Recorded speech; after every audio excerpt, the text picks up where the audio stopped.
El título de este mensaje es ¿Cómo ser un buen papá? Dios quiere que los cristianos seamos ejemplo para nuestros hijos, que seamos buenos padres. Mire, varón, nuestros hijos nos observan. Nuestros hijos ven nuestra conducta, ven cómo reaccionamos ante nuestras tribulaciones o pruebas. Ellos observan cómo tratamos a nuestro prójimo, a nuestra esposa. Nuestros hijos están constantemente observando y aprendiendo. Muchas veces ahí callados, sin decir nada, observando, mirando, pero poniéndolo en su corazón. Y es una tragedia cuando los niños, por la culpa de los padres, empiezan a desanimarse y se alejan de Dios. Por eso dice la Biblia en Efesios 6:4 de esta manera: y a vosotros, padres, no provoquéis a ira a vuestros hijos, sino criadlos en disciplina y amonestación del Señor. Note lo que dice: no provoquéis, ¿a qué cosa dice ahí?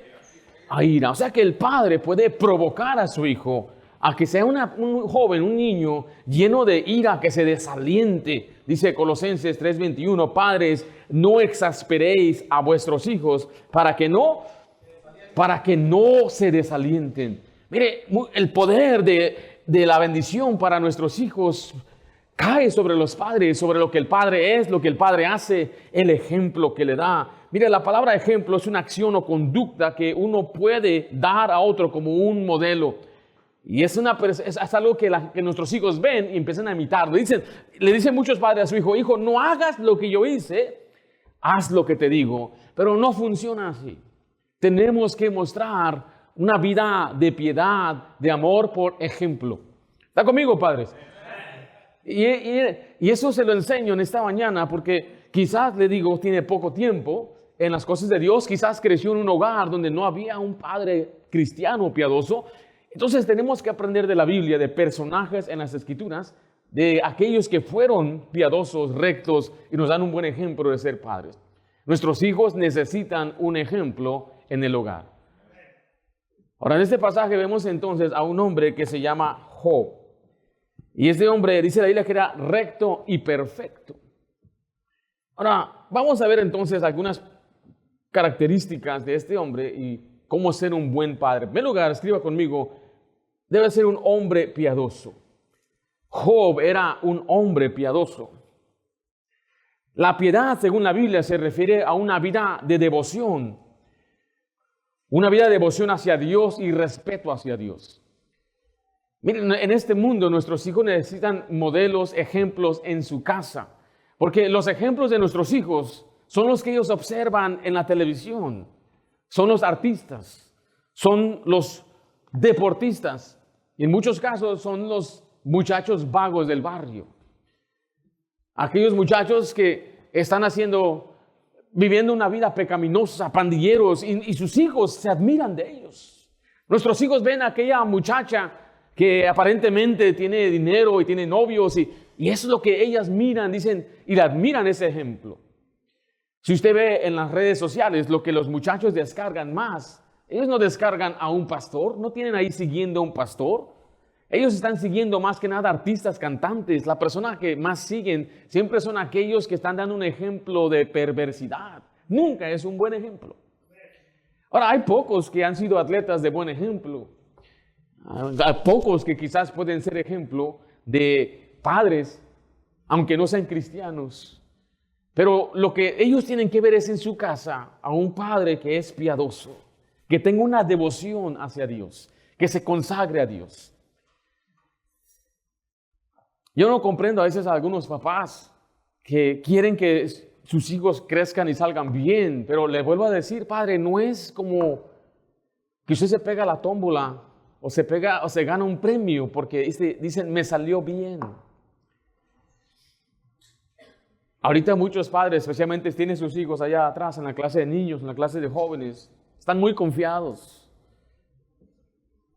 Confiados diciendo, yo voy a hacer lo que quiero, acabo mis hijos están bien. Dice, por ahorita están bien. Y ese hijo le va a hacer llorar.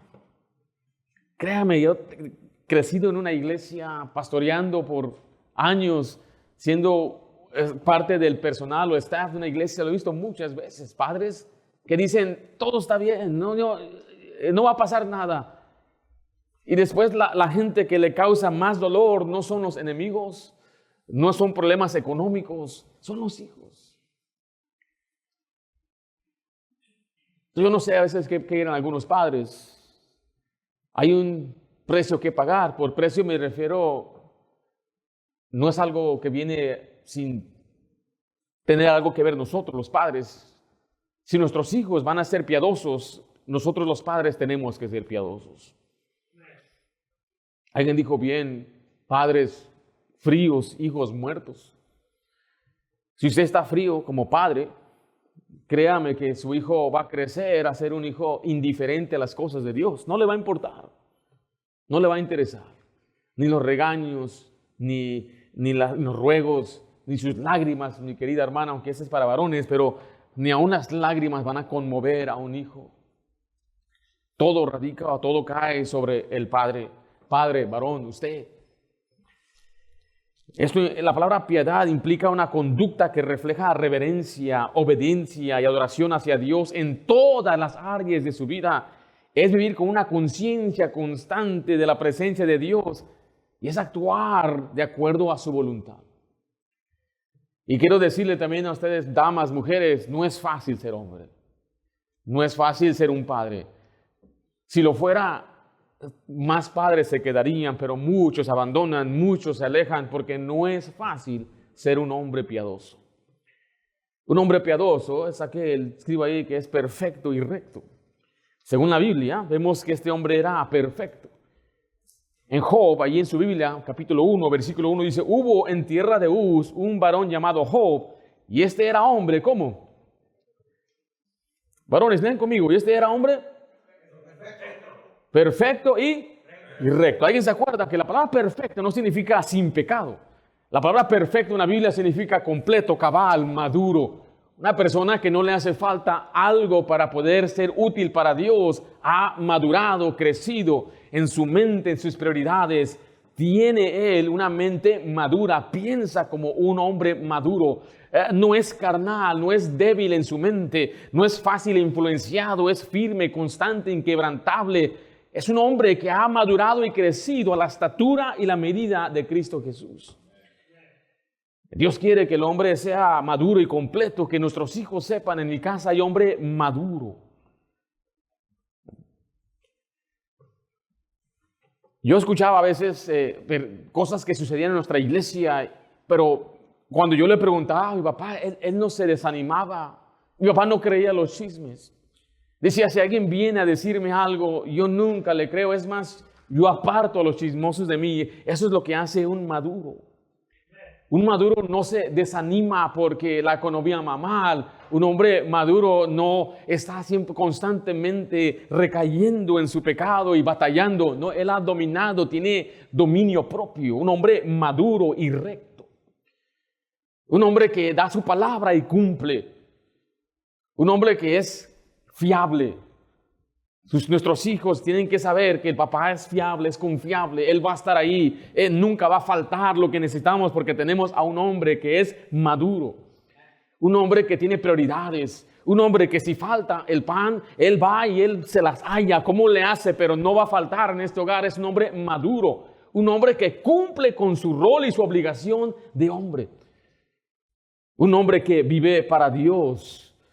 Este es un hombre que crece en las pruebas. Un hombre que no retiene amargura, un hombre que perdona, un hombre que está firme, un hombre que sabe discernir entre lo bueno y lo malo. Y los hijos miran, observan lo que usted hace, sus movidas, sus trabajos ahí de engaño, estafando. Sus hijos todo lo ven. Pero un hombre que es recto siempre hace lo que es correcto. 1 Timoteo 4, 7 al 8 dice, desecha las fábulas profanas y de viejas. Ejercítate, ¿para qué? Para la piedad. Recuerde, la piedad es importante porque el ejercicio corporal para poco es provechoso, pero la piedad para todo aprovecha, pues tiene promesa de esta vida presente y de la venidera. Mire, hace años, cuando yo era un muchacho de 12, 13 años, papá me llevaba al servicio de jóvenes. Cada viernes era nuestro servicio de jóvenes y mi hermano y yo íbamos al servicio. Pero siempre pasábamos por un muchacho que le decían el Chuyo. Cada semana sin faltar por meses. Y un día viene y se sube al auto. Y ya mi papá estaba un poco ya confundido porque es que siempre su papá, el papá de él, le dice a mi papá que recoja a su hijo. Dijo, oye, ¿tu papá está trabajando? Dijo, no, es que mi papá todos los viernes a la noche se va al gimnasio. Se va a hacer ejercicio. Y pues no quiere llevarme, quiere mejor que usted venga. Sí, así le dijo, o sea que los hijos saben todo esto. Le importaba más el ejercicio corporal al papá que el ejercicio de piedad. Yo escuché a mi papá muchas veces, mi papá es pastor, para aquellos que no saben, lo escuché muchas veces decir desde el púlpito, padre, usted traiga a su hijo, haga el esfuerzo de traer a sus hijos a la iglesia, al servicio de jóvenes. Si usted no puede, está fuera de su control por su trabajo, está bien, pero si usted puede, traiga a sus hijos. Años después, quizás unos 10 años después, nos volvemos a encontrar, con esta familia. Y aquí está el papá que se dedicaba al ejercicio, muy vanidoso. Y viene y nos saluda, platica con nosotros unos momentos y me dice, oye, ¿puedes hablar con Chuyo? ¿De qué? No, anda mal, anda bien mal, Chuyo. ¿Cómo anda mal? Y me dijo, míralo. Y estaba en la iglesia Chuyo. Era una graduación y Chuyo llegó a la graduación, no va a la iglesia, pero llegó a la graduación. Y Chuyo tenía una camisa larga, le quedaba casi hasta acá, pantalones flojos, calaveras por toda su camisa. Tenía tatuajes, tenía el cabello largo y se pintaba aquí negro y los labios negros y las uñas negras. Ese era el muchachito que recogíamos a la iglesia. Y usted lo veía, y si yo me lo topara en la calle, yo no supiera quién era él. Él es Chuyo. Y muchos padres no entienden, no comprenden, se les ruega, se les dice, se les anima, se les advierte, pero van a llorar después. Porque hoy es el día que tenemos que mostrar una vida de piedad. Hoy es cuando tenemos que mostrarles, preocuparnos por ellos. El ejercicio corporal para poco es provechoso. No estamos diciendo que no tiene ningún propósito aún el ejercicio corporal. Pero eso lo puedo comparar a muchas otras cosas que son importantes, pero la vida piadosa es más importante. Mire, más que su trabajo, más que su pasatiempo. Sus hijos deben ser primero antes que sus parientes fuera de su hogar. Su familia es una unidad, incluye su esposa y sus hijos. Todo lo demás queda en segundo lugar. Mis papás, mis padres quedan en segundo lugar. Aquí tengo a mi mujer, mi esposa, ellas primero, mis hijas son primero. De ahí en adelante todo el mundo queda en segundo lugar. Y algunos tercero y algunos hasta quinto lugar. Por ejemplo, algunos primos que no quieren nada con Dios, ellos ni siquiera están en el panorama. Pero algunos no comprendemos eso. El trabajo es primero, las cosas terrenales son primero, la búsqueda por un auto, una casa es primero. Y todas esas cosas son no pecaminosas en sí, pero es necesario que usted ponga en prioridad ser un hombre perfecto y recto. Solamente perfecto y recto, escriba ahí conmigo, temeroso de Dios y apartado del mal. Estas son las marcas de una persona perfecta, madura. Un hombre piadoso, una persona que tiene una devoción hacia Dios. Dice el versículo 8 de Job 1. Y Jehová dijo a Satanás, aquí está hablando Dios, Jehová está hablando. Dijo, ¿no has considerado a mi siervo Job? Que no hay otro como él en la tierra, varón perfecto y recto. Mire la última frase, temeroso de Dios y apartado del mal. Recuerde que el temor de Dios es más que simplemente respeto, es estando consciente de que Dios está mirando y evaluando todo lo que usted hace, lo que dice, lo que piensa, y Dios recompensa o paga de acuerdo a sus acciones. Usted va a una tienda y ¿por qué cree usted que hay tantas cámaras en un Walmart, por ejemplo? Porque la gente es ratera. ¿Y qué puede detener un ratero? ¿Qué puede? Que lo vean. Yo fui guardia. ¿Alguno aquí fue guardia? ¿Nadie aquí fue guardia? Tú y yo fuimos guardia. ¿O tú fuiste policía? ¿Comisario? ¿Qué eres? ¿Sabe qué me dijeron a mí? Cuando yo fui guardia, me dieron un entrenamiento, saqué mi licencia de guardia aquí en California. Pero esto me dijeron, tú no eres policía, tú no eres héroe. Dije, entonces, ¿qué voy a hacer yo? Número uno, tu trabajo es ser presencia. Eso es número uno. Lo segundo es observar. Observar y es que documentar. O sea, hacer un soplón, es lo que tenía que hacer yo. O sea, si alguien se mete a robar, yo no tengo que detenerlo. Oye, espérate. No, dice, tú no hagas eso. Tu trabajo es nada más observar. Ah, ok. Morenito, parece de Oaxaca. ¿Ya? ¿Qué pasó? No, pues estuvo aquí, estaba así, estaba medio chatito y se veía como que pesaba unos 100 kilos. Ya está. Y ese era mi trabajo. Porque la presencia desanima a muchos. Quieren hacer algo, pero cámara, ya no lo hacen. Por eso lo hacen de noche para que nadie los vea.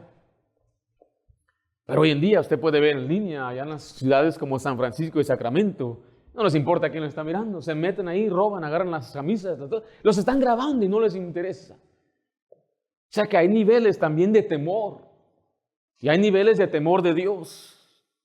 El primer nivel es sabiendo, bueno, ¿qué van a pensar de mí? La gente se detiene de pecar, de robar, porque no quieren ser llamados rateros. Otros se preocupan por ser sorprendidos, me van a meter preso. Pero el temor que Dios quiere que usted tenga es que Él lo está observando siempre y lo que va a perder es su comunión con Dios.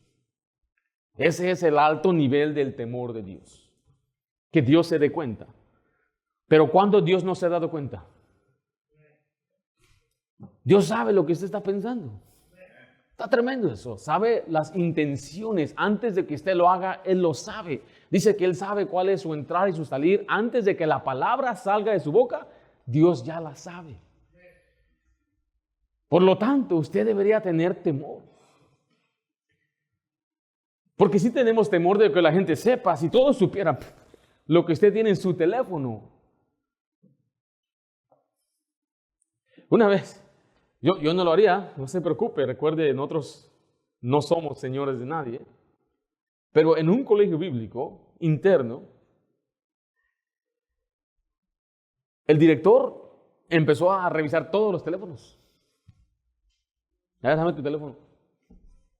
¿Pero cómo? Dame tu teléfono. Y abrió la cuenta, buscó, halló muchas cosas. ¿Qué hallarían?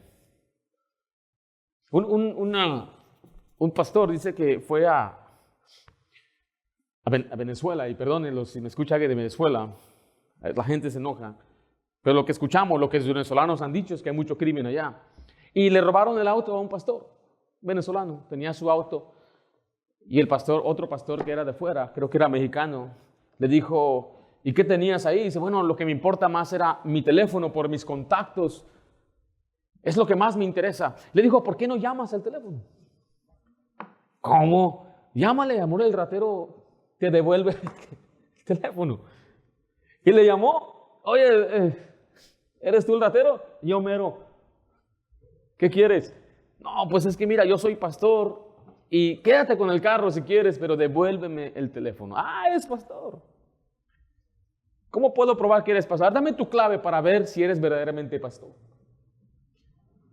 Y le dio su clave y empezó a revisar todo el teléfono. Y unos 15 minutos después le vuelve a marcar, le dice, tú sí eres cristiano de verdad. Le devolvió su teléfono y le devolvió su carro. Por tener un buen testimonio.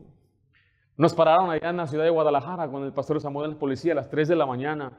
Oh, el oficial viene enojado. ¿Y ustedes quiénes son? ¿Qué hacen aquí con carro con placas americanas? Vamos al aeropuerto, somos pastores. Ah, eres pastor. Dime, si yo muero hoy, si yo muriera el día de hoy, ¿cómo puedo ir al cielo? Y le tuvo que dar el evangelio completo. Le dijo, tú sí eres pastor, vete. A un hermano joven, cuando llegó a la frontera y le estaban, no a la frontera, sino al consulado, le estaban entrevistando para darle su visa, dijo, yo voy a ser un pastor y misionero. A ver, dime los libros de la Biblia en orden, desde Génesis hasta el último libro. Y se los dijo y dijo, ok, eso fue lo único que le preguntó. Si le preguntaron a usted eso, ¿usted sabería decir los libros de la Biblia?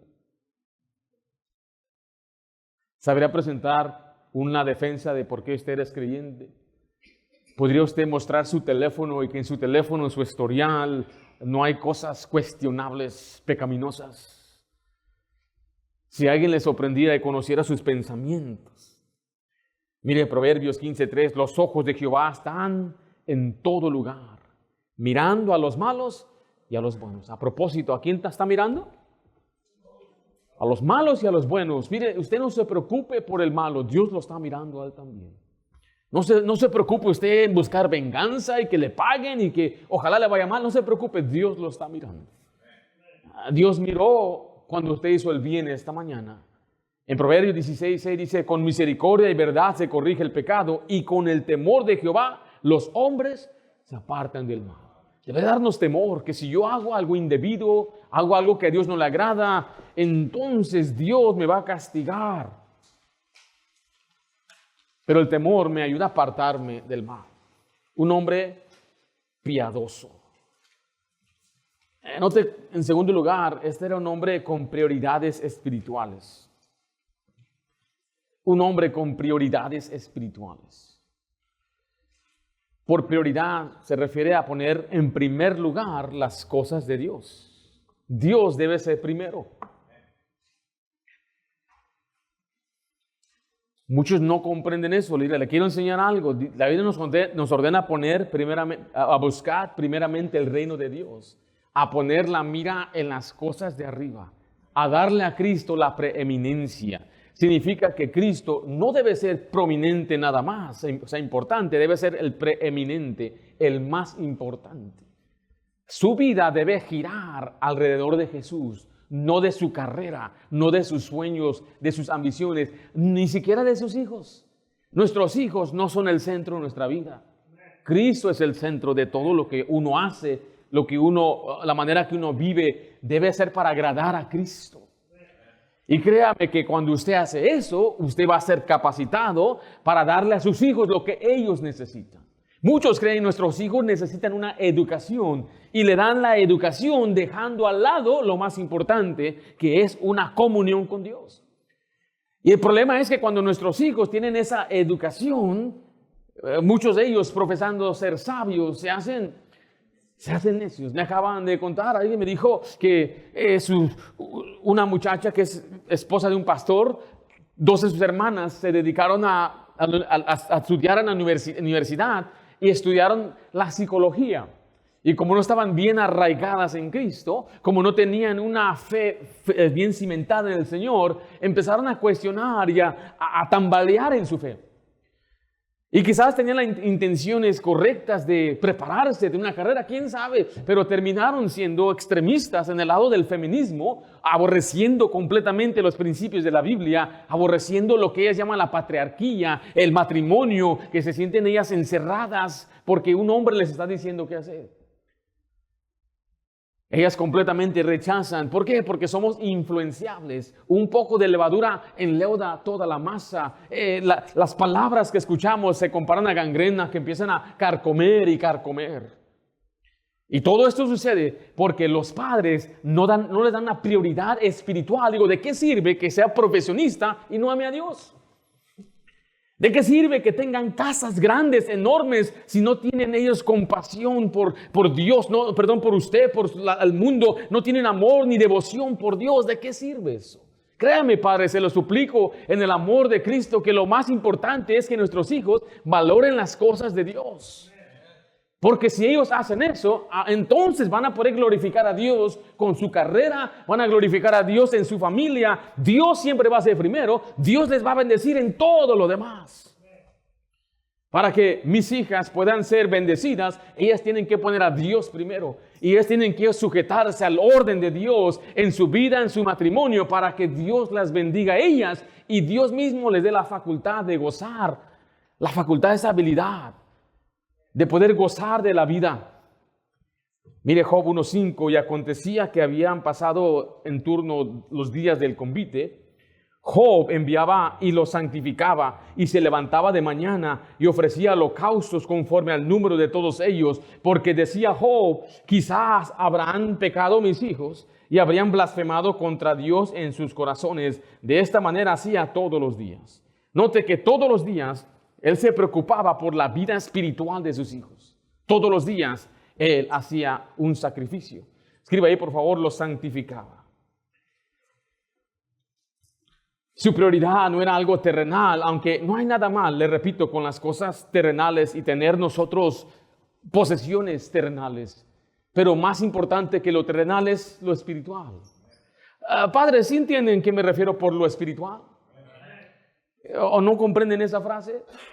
Lo espiritual significa las cosas de Dios, la voluntad de Dios, lo que dura, lo que es eterno. Si usted le da a sus hijos una casa aquí en la tierra, la van a gozar mientras vivan. Pero usted quiere darle a ellos un legado eterno, algo que les va a impactar por toda la eternidad. Y eso se da a través de las prioridades espirituales que usted mismo tiene. Usted puede dejarles una herencia, tesoros terrenales. Usted puede dejarle posesiones. Les puede dejar hasta un negocio. Pero más importante, lo que ellos necesitan es ver a un padre que tenga prioridades espirituales. Note que lo santificaba. ¿Qué significa esa palabra? Santificar es hacer santo, consagrar, dedicar y encaminar a una vida piadosa. Y eso es lo que Dios quiere, es que usted encamine a sus hijos a una vida que ame, a una vida de un hombre piadoso, una mujer piadosa. Y les enseñamos a nuestras hijas, bueno, yo le enseño, mi esposa y yo les enseñamos a nuestras hijas, tú debes amar a Dios. Lo más importante es que tú agrades a Dios. Ni siquiera aún a mí sea el primero. Dios debe ser primero. Yo me he tratado de ser muy prudente al criar a hijas que son hijos de un pastor. Porque se oye la fama. Los hijos de pastores son los más tremendos y rebeldes. Hombre, y ese es el hijo del pastor y es el que anda haciendo todos los estragos en la iglesia. Entonces dije, tiene que ver algo diferente. Yo he visto muchos pastores que han dado muy buen ejemplo, entonces siempre les pregunto, pastor, ¿qué hizo? ¿Cuál es su clave? Y él me dice claramente, es que ellos tienen que ver una prioridad espiritual en la casa, aún para los pastores, mayormente para los pastores. Que no vean una cosa aquí, aleluya, hermanos, Dios les bendiga, y en la casa maltratando a mamá, gritándoles, haciendo cosas cuestionables, mirando que yo estoy observando, mirando cosas perversas en la televisión. Eso va a afectar a mis hijas. Que yo ande diciendo groserías, malas palabras. Van a ver dos cosas distintas. Va a decir, esto no cuadra bien. Acá papá se para y los hermanos lo saludan, dice, qué tremendo y todo, pero en la casa es tremendo, pero tremendo en otra forma. Y he criado a mis hijas enseñándoles que ellas deben obedecer. Nunca, escuchen, ni una sola vez yo le he dicho, pórtate bien porque eres hija de pastor. Ni una sola vez. Porque esa carga no se la voy a dar a ella. Ella tiene que obedecer, no porque es mi hija, sino porque es hija de Dios. Porque aunque yo no sea pastor, un día, ¿sabe qué diga? Ya no voy a ser pastor, por X razón. Ellas tienen que seguir amando a Dios, ¿no? Tienen que seguir siendo piadosos. Usted nunca diga a sus hijos, obedece porque mira, yo estoy a cargo. Obedece porque somos cristianos, yo soy cristiano, ¿qué van a pensar de mí? No, ella tiene que ser encaminada a amar a Dios de corazón. Porque ahorita nuestros niños pequeños tienen convicciones prestadas. Por convicción son principios que les estamos dando de lo que deben hacer y no hacer, aún cómo vestirse. Pero ellos tienen que abrazar esos principios. Pero para ello, escuche padre, usted tiene que instruirles. En Génesis 18, 19 dice la Biblia, porque yo sé que mandará a sus hijos y a su casa después de sí, que guarden el camino de Jehová, haciendo justicia y juicio para que hagan venir Jehová sobre Abraham lo que ha hablado acerca de él. Si notó que guarden el camino de Jehová y hagan justicia. Dice, yo sé que él va a mandar a sus hijos. Hay una promesa que tengo para Abraham, porque él va a ser un hombre fiel, un hombre que va a encaminar a su familia a caminar con Dios. Y ese es el trabajo de cada, escuche, padre. Y la madre también, pero principalmente el papá es el que debe ser el que encamina, el que guía a sus hijos. Ayer me preguntaron que si tengo un favoritismo a una de mis hijas. Eso lo dice siempre alguien que no tiene más de un hijo o no tiene hijos. Cuando nació mi primera hija, yo pensé, esta era maravillosa, esta niña. Era el gozo y la delicia de nosotros. La columpiábamos cuando caminábamos, le comprábamos todo. Yo decía, pobrecitos los que vengan después. Pero después llegó Lidia y me enamoré de Lidia también. Ay, nomás, mira, esos ojos que me echaba. El cabello así, medio quebradito, medio chinito. Dije, esta es diferente, pero las quiero igual. Una con el cabello bien lacio como mi esposa. Y la otra con el cabello así enrolladito, quebradito. Después viene una pelona. Por 2 años no tenía cabello. Y así le decíamos la pelona. La peloncita. Hasta mis abuelos, los hermanos, ahí está la pelona. Ese era el apodo de ella porque no le salía el cabello. Pero ahora la vean, Naomi tiene un cabello que parece peluca, parece una.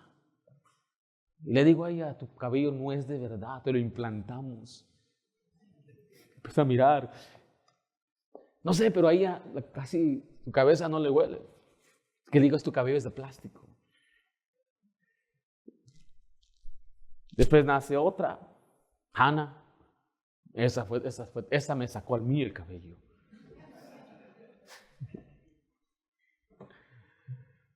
Y así el Señor nos ha dado a 7. Yo no sé por qué Dios nos dio puras hijas. Pero yo estoy seguro, ahora cuando miro hacia atrás, Dios me preparó para criar hijas. Antes de que tuviera hijas, varios pastores me daban recomendaciones sobre hijas. Y sobre hijas enfatizaban las hijas, porque las hijas se están perdiendo. Las hijas se nos van de las manos.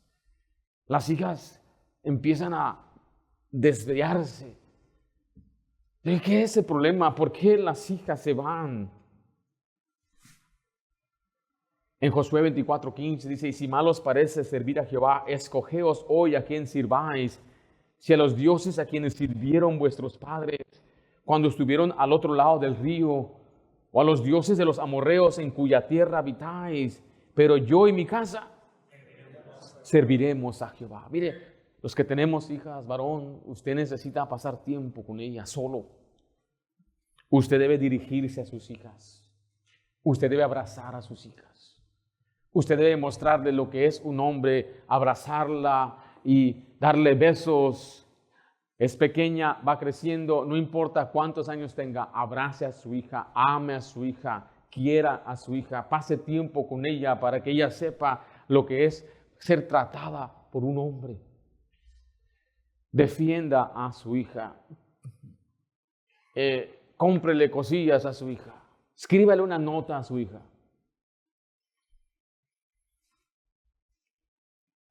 Salen caras las hijas. Sale más caro después pagar el precio. Ahí después sus hijos arrimándole a los nietos porque anda con otro, así, ¿no? Mejor es pagar el precio ahorita. No me lo entiendas, si nuestras hijas fallan, tenemos que seguir animándolas, amándolas. Y yo me refiero a los que están ahí atrás, mi hermano, ¿ok? Algunos, pero yo paso, los que están ahí atrás o allá en el otro lado. Yo no tengo, ya lo que ya sucedió después no tiene nada que ver.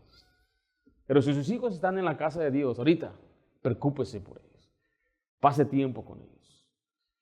Si tiene un varoncito, mire, dale unas patadas para que aprenda a caminar bien. Empújelo, anímelo, juegue, luche con él. Abrácelo como un oso y denle un beso de un perro chato. Ayer ustedes vieron, yo abracé a mi papá, le di un beso, quería luchar con él ahí. Yo ya le gano a mi papá.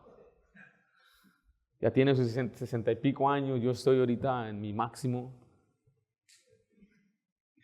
Pero es mi papá. Y mi papá me encaminó a mí en los caminos correctos. Hay muchos hombres buenos. Mire, es buen hombre, pero le hace falta instruir a sus hijos. Yo he visto muchos hombres buenos hombres perder a sus hijos. Porque no fue suficiente su ejemplo, no instruyó. Le faltó instruir, enseñar, decirle exactamente lo que tiene que hacer. Usted tiene todo derecho a decirle, sigue por mis caminos. Él oraba por sus hijos. Job oraba por sus hijos. Padre, usted ora por sus hijos. ¿Cuánto tiempo pasa orando por su familia? Yo escuchaba a pastor Kevin Wynn decir, yo oro cada mañana por mi familia, todos los días.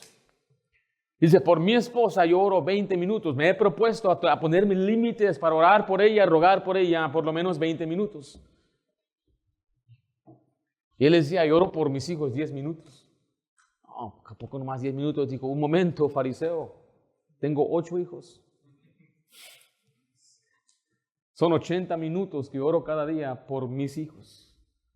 Añade los 20 de la esposa, ¿cuántos son? 100 minutos. ¿Cuánto tiempo es? Más de 1 hora y media. Más de 1 hora y media. Yo he conocido al pastor Wynn de una manera más cercana, gente que creció con él. Si ustedes no saben quién es un pastor en la Ciudad de México, un pastor americano aquí de California, que Dios lo ha bendecido, ha levantado un ministerio enorme, fabuloso, mucha gente ha sido salva y mucha gente, pastores han sido enviados. Pero muchos me dicen, la clave ha sido porque es un hombre de oración. Me contó un pastor que fueron a pescar con él y se apartó a orar ahí en el barco. Me cuenta otro amigo que en juntas que tienen con otros pastores, él se pone a orar y pone a leer la Biblia. Y esa es la clave, yo creo, porque Dios no solamente le da éxito en su vida personal, en su ministerio, pero con sus hijos. Todos sus hijos están envueltos en el ministerio.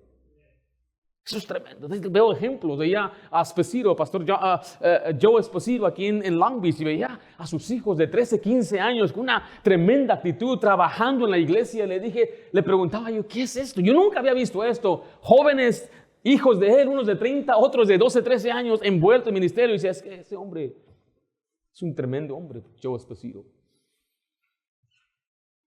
Y yo dije, entonces se puede tener hijos piadosos en este tiempo. La clave está en orar por ellos.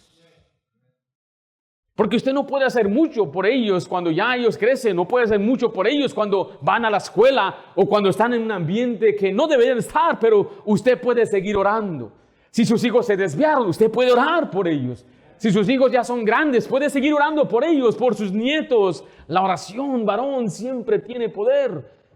Mire Santiago 5:16, al final dice, la oración eficaz del justo puede mucho. En Colosenses 4:2 dice, perseverad en oración, velando en ella en acción de gracias. O usted debe orar para que sus hijos aprendan a aprobar lo mejor. Filipenses 1:9 dice, y esto pido en oración, que vuestro amor abunde aún más y más. Pablo aquí orando para los filipenses, pero yo tomo este pasaje aplicándolo para nuestros hijos, para que su amor abunde más y más en ciencia y en todo conocimiento, para que, mire, aprobéis lo mejor, a fin de que seáis sinceros e irreprensibles para el día de Cristo, llenos de fruto de justicia, que son por medio de Jesucristo, para gloria y alabanza. Mire, esa palabra aprobar significa poner a prueba, significa que uno puede discernir. Yo oro para que mis hijas, ellas sepan aprobar, para que ellas tomen decisiones, para que tengan ese discernimiento, porque yo no voy a decidir siempre por ellas. Yo decido hoy por ellas, decido qué comen ahorita, decido qué es lo que ven, pero un día ellas van a decidir. Entonces mi oración es que ellas crezcan en sabiduría y sepan ellas aprobar lo que es mejor,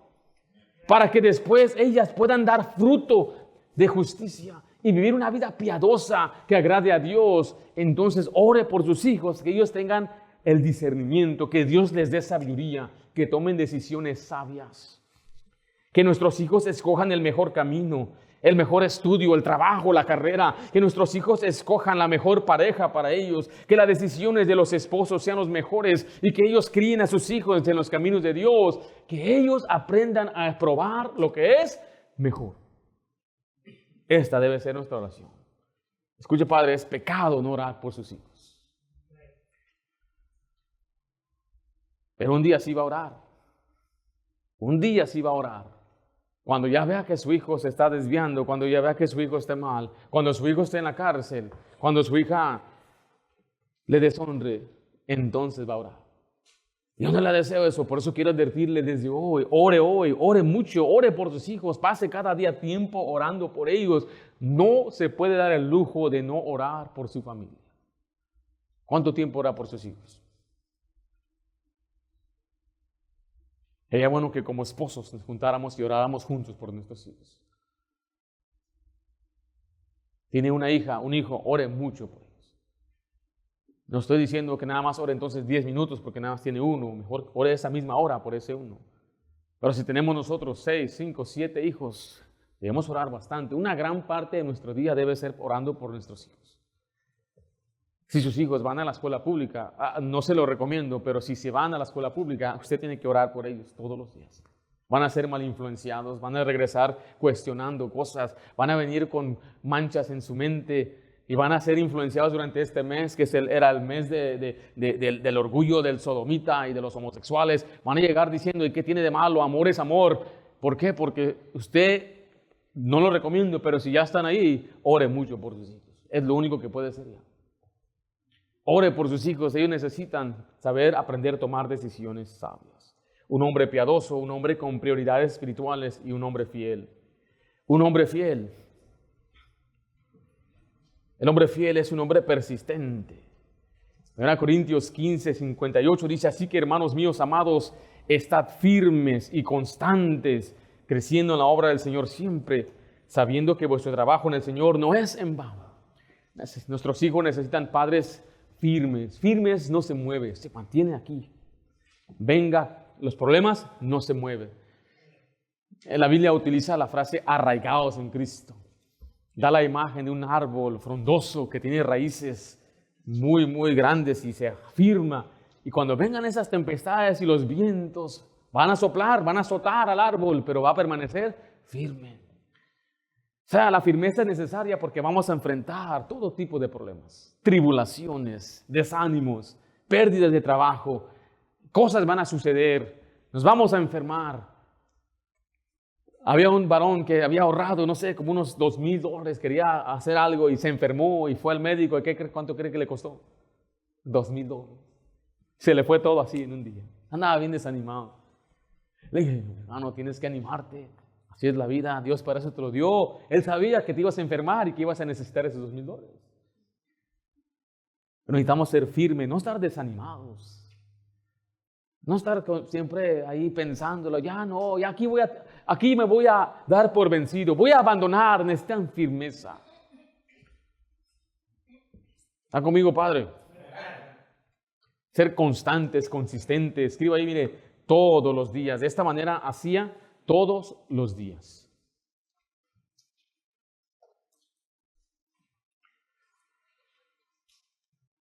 Dice Job 1:5 al final, si ven la última frase, de esta manera hacía todos los días. ¿Cuántos días? 365 días al año, él era fiel a Dios, era constante, era firme, continuaba. No hay día libre para ser cristiano. ¿Sí escuchó esto? Hay día libre de su trabajo. Hay quizás días libres, vacaciones donde no viene a la iglesia, pero de ser cristiano nunca hay día libre. ¿Sí me explico? Un día que diga, ¿sabe qué pasó? Me voy de vacaciones. Dios le bendiga, échele ganas. Pero en esas vacaciones usted tiene que seguir siendo un hombre fiel. Tiene que seguir orando. Tiene que seguir siendo honrado, tiene que seguir honrando a Dios. Si un día se enferma y sabe que no puede ir al trabajo ni a la iglesia, ese día todavía usted es cristiano. Usted es cristiano todos los días y en cualquier lugar. No sabe cuántos me decían, me han dicho a mí que en el trabajo no son cristianos. Yo tenía un patrón que entraba y me saludaba así. Y un día le dije, ¿sabe qué, hermano? Somos hermanos. ¿Sabe qué? ¿Esto qué? No, es que en el trabajo es diferente. Mira, aquí hay una línea. Aquí yo no soy tu hermano en Cristo, soy tu patrón. Ok. Así va a ser. Entonces, cuando quiera ayuda, ¿sabe qué? Hasta aquí llegué, patrón. Yo no soy hermano en Cristo. No, ¿qué pasó? Te ocupo. Claro, hermanos, que somos cristianos siempre. En la iglesia, en la casa, en el vecindario, en la carnicería. Estábamos ahí en la taquería, ¿cómo se llama aquí? Donde venden los tacos del gobernador. ¿Sí saben cuáles son? Si usted no ha probado esos tacos, usted no sabe lo que es bueno. Y yo llevé a unos pastores que nos acompañaban y estábamos sentando y un señor voltea y me dice, tú eres pastor Ringo Ayala. Digo, ¿cómo está? ¿Cómo me conoce? Ya me empezó a decir dónde me conocía. Dije, imagínense. Si hubiera tenido una mala actitud allí enfrente o sea, no me conocen. Me han dicho a veces cuando camino por acá, yo he visto a su esposo, le he dicho, camina, su esposo es el que camina, una barba, galanzote, es ese mero. Donde quiera que voy, la gente sabe lo que somos. Un día su vecino tenga una necesidad y usted diga, ¿sabes que yo tengo la solución? Va a decir, ¿tú? Esas paredes son muy delgadas, ¿eh? ¿Qué testimonio estamos dando en el vecindario? Con nuestros primos, nuestros parientes. De esta manera hacía todos los días. Mire, retuvo su integridad en medio de la prueba. Para aquellos que no saben de la vida de Job, Job, a pesar de ser un hombre irreprensible, perfecto y recto, Dios lo usó como un ejemplo para mostrarle al diablo que sí es posible amar a Dios aunque te vaya mal. Todo el libro de Job se trata del sufrimiento. La gente cuestiona si Dios sabe del sufrimiento. Job perdió en unos solos días perdió todas sus posesiones. Era un hombre de mucho dinero, cayó en la bancarrota, perdió a sus 10 hijos en un solo día y también se enfermó. Y a pesar de ello, mire Job 2:3, y Jehová dijo a Satanás, ¿no has considerado a mi siervo Job, que no hay otro como él en la tierra, varón perfecto y recto, temeroso de Dios y apartado del mal, y que todavía retiene, ¿qué cosa?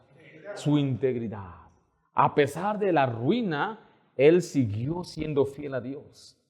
Es un ejemplo para nosotros padres, a pesar de que enfrentemos lo peor en este mundo, tenemos que seguir siendo fieles.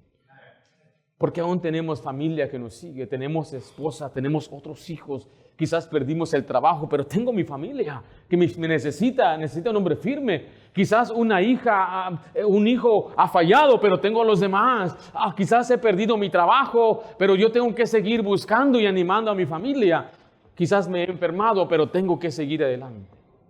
En Job 2, del 9 al 10, note lo que dice. Entonces le dijo aún su mujer, dice, aún retienes tu integridad. Maldice a Dios y muérete.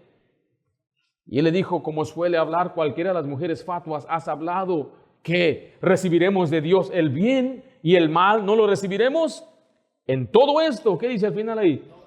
No pecó Job con sus labios. Él no culpó a Dios, no blasfemó contra Dios, no abandonó los caminos de Dios, le dolió, sí, sufrió, sí, maldijo el día que nació, sí, dijo hubiera no haber nacido, pero aún no se amargó con Dios. Él siempre confió en Dios.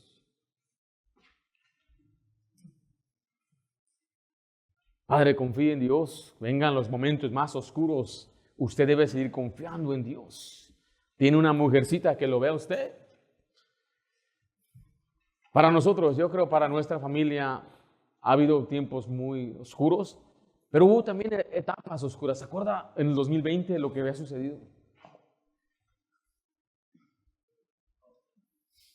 Tengo que animar a mi esposa, nos animamos, sabes que no te preocupes, vamos a seguir adelante. Ahora, yo caminaba mucho solo y pensaba, este libro lo leía de principio a fin durante la pandemia, porque yo estaba preguntando, ¿y qué va a suceder? ¿Cómo nuestro mundo cambió? Nuestra vida era la iglesia, o sea, para mí todos los días era iglesia y ahora no había permiso para reunirnos. Y algunos hermanos dejaron de asistir por unos meses, algunos por unas semanas nada más. Me traían frijoles, nos ayudábamos, nos manteníamos en contacto. Pero yo decía, ¿qué va a pasar con este mundo? Yo trataba siempre de mantener a mi esposa animada y tener que confiar en Dios. ¿Cómo le vamos a hacer? Porque recuerden, nosotros dependemos de Dios. O sea, el pastor depende de Dios para su vida, sustento, ¿sí me explico? Pero si no hay iglesia, no hay sustento. ¿Sí me explico? ¿Cómo le vamos a hacer? Le dije a mi papá, oye, me mandaron un papel aquí y me dicen, si no tienes para pagar la renta, no la pagues. Y él me dijo, ¿tienes? Y dije, sí, entonces págala. Pero dije, pero ¿qué tal si después voy a necesitar? Dice, págala hoy. Tú no te preocupes por mañana, paga hoy. Ahí voy, me dijo la manager ahí dijo, ustedes fueron unas pocas familias que nunca faltaron. Otros me dijeron que no pagaron, o sea, tenían dinero, pero no pagaron. Lloraron 12 meses. Si usted fue así, más vale que pague. Pero Dios nos sustentó, nos proveyó más de lo que nos imaginamos, más. Yo me hice rico durante la pandemia. ¿Sí sabe qué es rico? Que no solamente ese año, el siguiente año me hice más rico. Rico. Yo nunca había sido rico en mi vida. Rico a mi criterio, pues. En abundancia, más de lo que nunca habíamos tenido. Pero escuche, varón, no escuche lo que yo estoy diciendo. Diga, bueno, no, pastor, no. Es que yo veo lo que Dios hizo con Job. He visto lo que Dios hizo con otros personajes. Dios es fiel. Y nuestra familia necesita hombres que confíen en Dios. Que le diga, todo está bien. No te preocupes. ¿Qué no sabes que hay Dios aquí en Israel? Hay Dios aquí, hay profeta fiel aquí. Aquí estoy yo para animarles. En Job 13:15 dice aquí, aunque él me matare, en él esperaré. Obstante, defenderé delante de él mis caminos. Dice, él confió en Dios aún en la muerte. Job 19:25 dice, y si yo sé que mi Redentor vive y al fin se levantará sobre el polvo. Aún diciendo, yo sé que va a resucitar y voy a resucitar con él. En Job 23:10 dice, más él conoce mi camino, me probará y saldré como qué. Él entendía que lo que le estaba sucediendo era para mejorarlo. En Santiago 1:3, sabiendo que la prueba de vuestra fe produce paciencia. Por eso manténgase durante esos tiempos en oración. 1 Pedro 5:7 dice, echando toda vuestra ansiedad sobre Él, porque Él tiene cuidado de vosotros. En una ocasión, cuando yo perdí un trabajo, yo me pasé noches orando sin poder dormir, preocupado. Y este pasaje que acabo de leer aquí, no sabe cuánto consuelo me trajo a mi alma, a mi vida.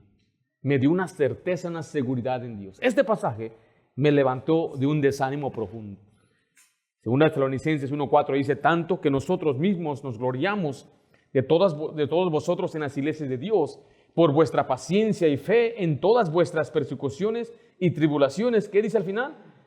Que soportáis. Dios nos da la fe para soportar y aguantar cualquier tribulación. Varón, necesitamos hombres firmes, hombres fieles, un hombre piadoso, un hombre con prioridades espirituales, un hombre fiel. ¿En qué de estas tres áreas Dios le habla a usted, varón? Es una persona piadosa, tiene sus prioridades en orden, es Dios primero, antes que todas las cosas. Es un hombre fiel, constante, persistente. Así es como usted aprende a ser un buen papá. No al criterio de un hombre, sino como Dios lo dice. Yo tengo áreas que crecer, fortalecer, mejorar. Dios me habla a mí, me ha hablado a mí para recapacitar y examinarme. Espero, Padre, que Dios también le haya hablado a usted. Vamos a orar en este momento. Después de la oración vamos a recoger nuestra ofrenda dominical. Padre Santo, damos gracias por lo bueno que eres con nosotros. Te pedimos que bendigas este tiempo que estaremos siguiendo estudiando tu palabra. Te ruego, Dios, que nos ayudes a mirar este gran ejemplo de un hombre piadoso, de un hombre que te honraba, temeroso, pero un hombre también, Señor, que tenía prioridades espirituales, y un hombre, Padre, que fue fiel. Te rogamos, Padre, que nos ayudes a ser fieles, constantes, persistentes. Te lo pido en nombre de Cristo Jesús. Amén.